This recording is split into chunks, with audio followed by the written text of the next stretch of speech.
Hi, welcome back. This is COMM1260, week number 8, video number 3. This is the last video for the week.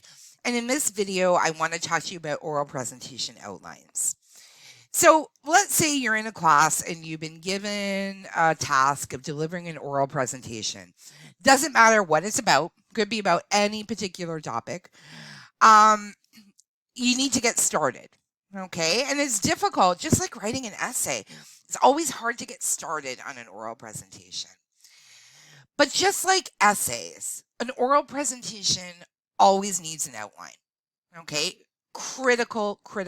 Maybe even more critical to have an outline with an oral presentation than with an essay. I can't believe I'm saying that, but it is super important. The outline keeps you organized and on track. And it's very easy when you're giving an oral presentation to get disorganized and to start going off track and talking about all sorts of things that aren't related to your topic. So outlines are critical. It also is important to remember, though, that just like an outline is not an essay, an outline for an oral presentation is not a script. Okay, so you're not writing out exactly what it is that you're going to say. Instead, as you'll see, we're going to talk about putting in bullet points and putting in keywords so that you have a kind of skeleton to work from. The oral presentation structure follows what they call the rule of 3, and it's very similar to an essay. You can almost think of an oral presentation as a verbal essay. You want to first start with your introduction. Okay, what it is that you're going to say or do to introduce your topic. And there's a variety of things that you can do here.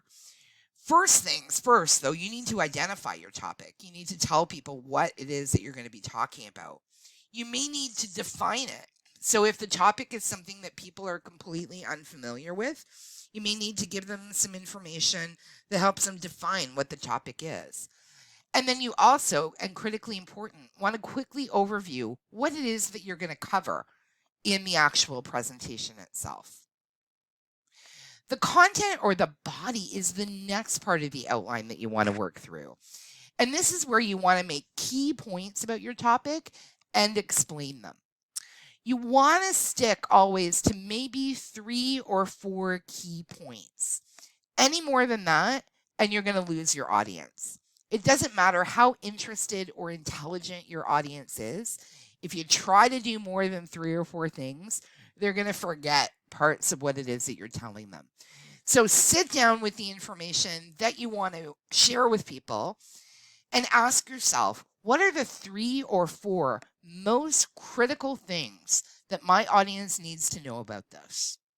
Once you have those 3 or 4 points, then you focus on explaining them. Okay, so think of it like you did with the essay, like body paragraphs, where you're actually explaining your content. And then you also need to have some information for your conclusion mapped out. And personally, I always find concluding an oral presentation to be the most difficult part.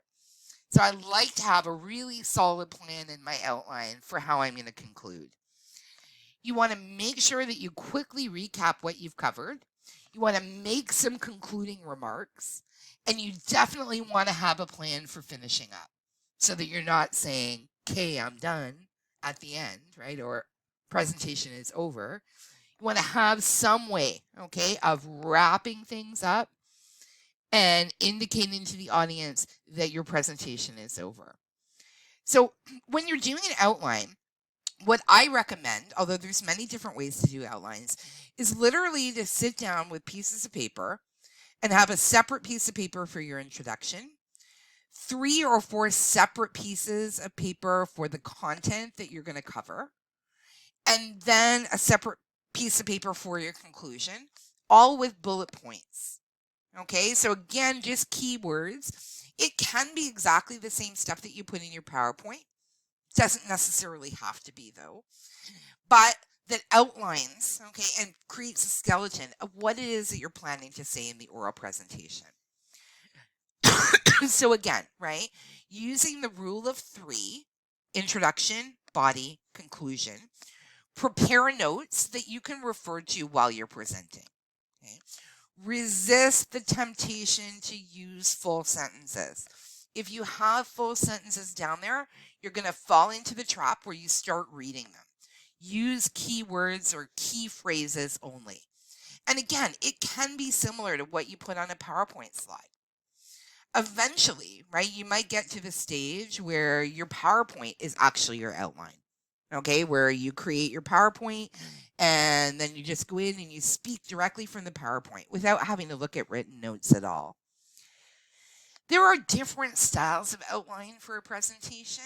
Okay, I'm going to recommend that as a group, when you get together, that you look at some examples on the internet and you pick a style that works for all group members.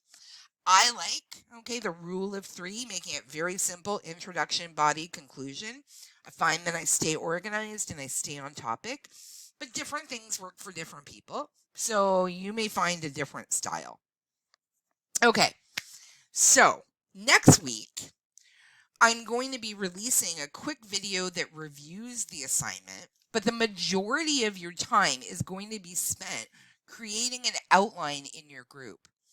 You're going to be taking the topic that you explored in your research assignment, and you're going to be producing an outline for an oral presentation from that information.